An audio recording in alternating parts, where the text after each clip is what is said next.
நவ கிரகங்களை அறிவோம் ஜோதிட யூடியூப் சேனலுக்கு உங்களை அன்போடு வரவேற்கிறேன்.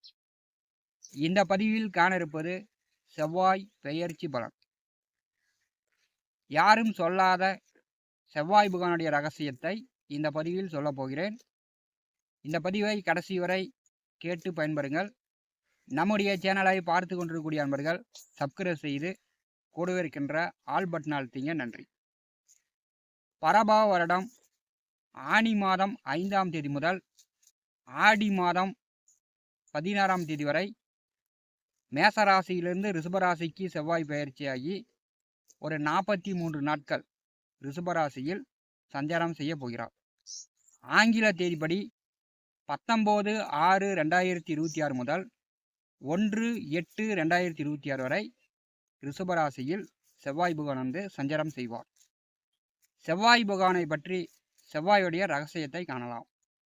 செவ்வாய் அப்படின்னாலும் செவ்வாய்க்கிழமை அப்படின்னாலும் பொதுமக்கள் வந்து செவ்வாய்க்கிழமையா அதில் வந்து எந்த நல்ல காரியமும் செய்யக்கூடாது, செவ்வாயோ வெறுவாயோன்னு போயிடும் அப்படின்னு பயந்துக்குவாங்க.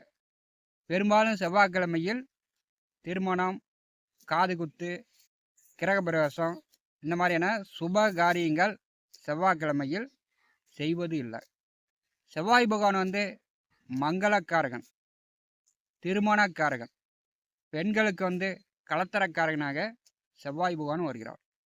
ஆண்களுக்கு வந்து செவ்வாய் வந்து தைரியத்தையும் வீரத்தையும் அளிக்கக்கூடியவர்.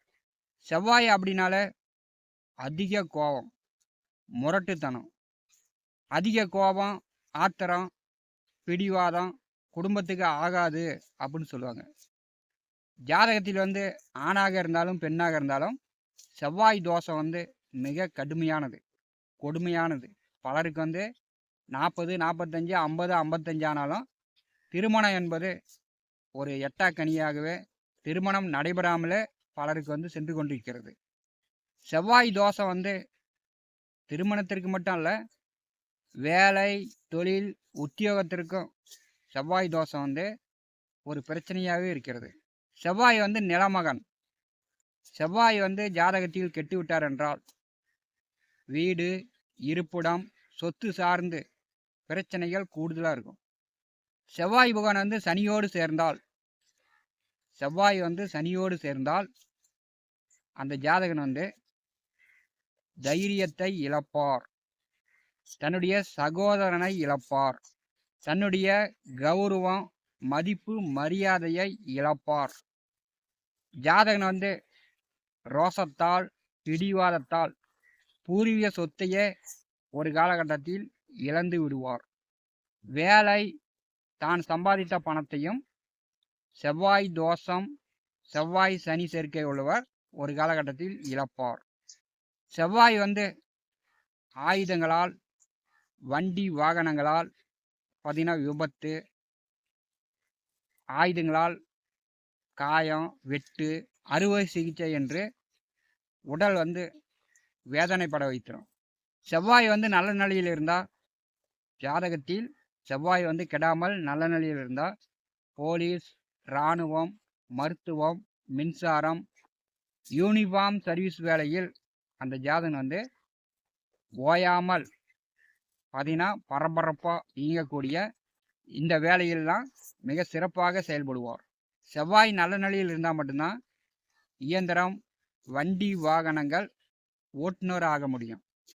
செவ்வாய் நல்ல நிலையில் இருந்தால் தான் விவசாயம், ஆடு மாடு நல்ல வளர்ச்சியை ஏற்படுத்தும். சுய ஜாதகத்தில் செவ்வாய் புகான் கெட்டு விட்டார் என்றால் அந்த ஜாதகனுக்கு வீடு, நிலம், சொத்து சார்ந்து, சகோதரன் சார்ந்து, உடம்புல வந்து இரத்தம் சார்ந்து பிரச்சனைகள் வந்து கூடுதலாக வந்துடும். சுய ஜாதகத்தில் செவ்வாய் புகான் வந்து கெட்டு விட்டார் என்றால் பூமியில் உயிர் வாழும் வரை பிரச்சனையை அனுபவிக்கக்கூடியதாக இருக்கும். அதாவது மங்களங்கள் இல்லாமல் போயிடும். மேசம், விருச்சிக ராசிக்கு அதிபதியானவர் செவ்வாய். மேசம், விருச்சிகம், மகரம், மிதுனம், கன்னி இந்த ராசி லக்னத்தில் பிறந்தவர்களுக்கு சொத்து சார்ந்து பிரச்சனைகள் இல்லாதவர்கள் யாருமே இருக்க முடியாது. 12 ராசி அன்பர்களுக்கும் விரிவாக தனித்தனியாக செவ்வாய் பெயர்ச்சி பலன் காணலாம். கடகம் ராசி அன்பர்களுக்கு செவ்வாய் பெயர்ச்சி பலன் காணலாம். கடகராசிக்கு பூர்வ புண்ணியஸ்தானத்திற்கும் தொழில் ஜீவன கர்மஸ்தானத்திற்கும் அதிபதியானவர் செவ்வாய். ஜென்ம ராசியிலே நேசமும் 7ஆம் இடமான கலத்திரஸ்தானத்திலே செவ்வாய் உச்சமும் பெறுகிறார். கடக ராசி அன்பர்களுக்கு கடந்த 1.5 மாதமாக தொழில் ஜீவன கர்மஸ்தானத்திலே செவ்வாய் ஆட்சி பெற்று சஞ்சாரம் செய்தார். கடகராசிக்கு தொழில் நன்றாக அமைந்திருக்கும். புதிதாக தொழில் தொடங்கியிருக்கலாம். யூனிஃபார்ம் சர்வீஸ் வேலையில் இருப்பவர்களுக்கு, தீயணைப்பு, மருத்துவம், மின்சாரம், அரசியல் கட்சியில் இருப்பவர்களுக்கெல்லாம் புதிய பதவி, நல்ல முன்னேற்றம், செல்வம் செல்வாக்கெல்லாம் சேர்ந்துச்சு. கடகராசிக்கு கடந்த 1.5 மாதமாக தொழில் ஜீவன கர்மஸ்தானத்திலே செவ்வாய் புகான் நிற்கும்போது உங்கள் குடும்பத்தில் பங்காளிகள் வழியில் ஒரு சில கர்ம காரியங்களுக்கு நீங்கள் சென்றிருக்கக்கூடும். 11வது வீட்டிற்கு செவ்வாய் வரும்போது அளவற்ற மகிழ்ச்சி. 11வது வீட்டிலே செவ்வாய் வரும்போது நண்பர்கள், கூட்டாளிகள் மூலம் நீங்கள் எதிர்பாராத உதவிகள் இந்த காலகட்டத்தில் கடகராசி என்பதற்கு கிடைக்கும். 11வது வீட்டிலே செவ்வாய் வரும்போது மூத்த உடன் பிறந்தவர்கள், அண்ணன் அக்கா வழியில் உதவிகள் கிடைக்கும். செய்கின்ற வேலை, தொழில், உத்தியோக ரீதியாக பண வரத்து தாராளமாக இருக்கும். சுய தொழில் செய்யக்கூடியவர்களுக்கு இந்த காலகட்டம் நல்லா பண வரவு உண்டு. விவசாயம், மண், நிலம், பூமி சார்ந்த வேலை தொழில் செய்யக்கூடியவர்களுக்கு இந்த காலகட்டம் எதிர்பாராத லாபங்கள் உண்டு. 11வது வீட்டிலே செவ்வாய் வரும்போது ரியல் எஸ்டேட் தொழில் துறையில் இருப்பவர்கள், ரியல் எஸ்டேட்டு வாங்கி விற்பனை செய்யக்கூடியவர்கள், புரோக்கர்களாக இருக்கக்கூடியவர்களுக்கு இந்த காலகட்டம் அதிகமான மனை, வீடுகள், நிலம், சொத்துக்கள் வைக்கலாம். அதிகமாக கமிஷன் வாங்கலாம். அதிகமான லாபம் பார்க்கலாம். 11வது வீட்டிலே செவ்வாய் வரும்போது கடக ராசி என்பதற்கு பார்த்திங்கன்னா பூர்வ புண்ணியஸ்தானம் மிக பலமாக இருக்கிறது. குலதெய்வ வழிபாடு, உங்களுக்கு நீங்கள் கோயிலுக்கு ஏதாவது வேண்டுதல் வைத்திருந்தீங்கன்னா இந்த காலகட்டத்தில் அந்த வேண்டுதல்களை நீங்கள் நிறைவேற்றி கொள்ளலாம். போட்டி பந்தயங்களில் படித்து கொண்டிருப்பவர்கள் விளையாட்டு போட்டி பந்தயங்களில் வெற்றி பெறலாம். பரிசு பதக்கங்கள்லாம் இந்த காலகட்டத்தில் வாங்கிடுவீங்க. 11வது வீட்டிலே செவ்வாய் புகான் வரும்போது கடகராசி என்பதற்கு அனைத்து வழியிலும் உங்களுக்கு வெற்றி உண்டு. எதிரிகள், பகையாளி தொல்லை கடகராசி என்பதற்கு அடுத்து வரக்கூடிய 43 நாட்கள் இருக்காது. 11வது வீட்டிலே செவ்வாய் நின்று கடகராசிக்கு 2வது வீட்டை பார்வை செய்கிறார். தனம், வாக்கு, குடும்பஸ்தானத்தை செவ்வாய் பார்வை செய்யும் போது குடும்பத்தில் பண பற்றாக்குறை நீங்கும். குடும்ப உறவுகளிடம் ஒற்றுமை, அந்நியோன்யம் ஏற்படும்.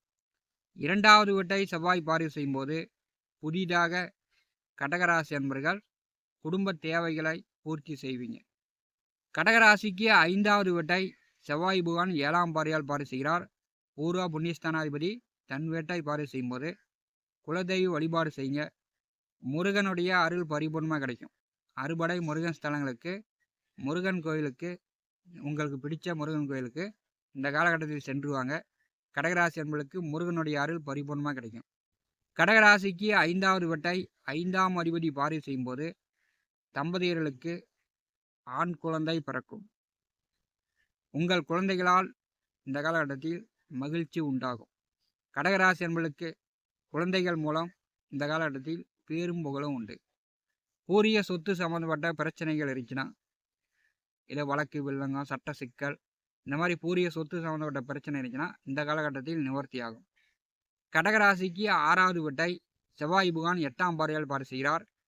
சத்துருஸ்தானத்தை செவ்வாய் 8ஆம் பார்வையால் பார்வை செய்யும்போது வழக்கு, வில்லங்கங்கள் தீர்வுக்கு வரும். உங்களுக்கு பகைவர்கள், எதிரிகள் எத்தனை பேர் இருந்தாலும் இந்த காலகட்டத்தில் நண்பர்கள் ஆவார்கள். வேலை, தொழில், உத்தியோகம் பார்க்கக்கூடியவர்களுக்கு இந்த காலகட்டத்தில் பதவி உயர்வு, கூடுதல் சம்பளம், ப்ரமோஷன் எதிர்பார்க்கலாம். 6வது வீட்டை செவ்வாய் புகான் 8ஆம் பார்வையால் பார்வை செய்யும்போது 6ஆம் அதிபதி ஜென்மராசியிலே குரு புகான் அமர்ந்திருக்கிறார். பெரும்பாலும் பார்த்தீங்கன்னா உங்களுடைய உழைப்புக்கேற்ற வருமானம், லாபம் இந்த காலகட்டத்தில் கடகராசி என்பதற்கு செவ்வாய் புகான் ஏற்படுத்த போகிறார். வேலை, உத்தியோகம் பார்க்கக்கூடியவர்கள் இந்த காலகட்டத்தில் குடும்பத்தை விட்டு வெளியில் தங்கி வேலை பார்க்குற மாதிரி, குடும்பத்தை விட்டு பிரிந்து போகக்கூடிய சூழ்நிலையும் கடகராசி என்பதற்கு ஜென்ம ராசியில் அமர்ந்திருக்கக்கூடிய குரு பகவான் ஏற்படுத்துவார். 11வது வீட்டிற்கு செவ்வாய் வரும்போது உங்களுக்கு பார்த்தீங்கன்னா தொழில் வேலை உத்தியோக ரீதியாக அதிக லாபங்களை, போட்டாளிகள் நண்பர்கள் மூலம் உதவிகளை செவ்வாய் பகவான் கொடுக்க போகிறார். கடகராசி என்பதற்கு செவ்வாய் பெயர்ச்சி ஒரு நல்ல முன்னேற்றத்தை தரப்போகிறது. பயன்படுத்திக் கொள்ளுங்கள். நவ கிரகங்களை அறிவோம் ஜோதிட யூடியூப் சேனலில் தினந்தோறும் ஜோதிட பலன்கள் பதிவிடப்படும். நம்முடைய சேனலை பார்த்து கொண்டிருக்கக்கூடிய அன்பர்கள் சப்ஸ்கிரைப் செய்து கூடவே இருக்கின்ற ஆல் பட்டன் அழுத்திங்க. நன்றி, வணக்கம்.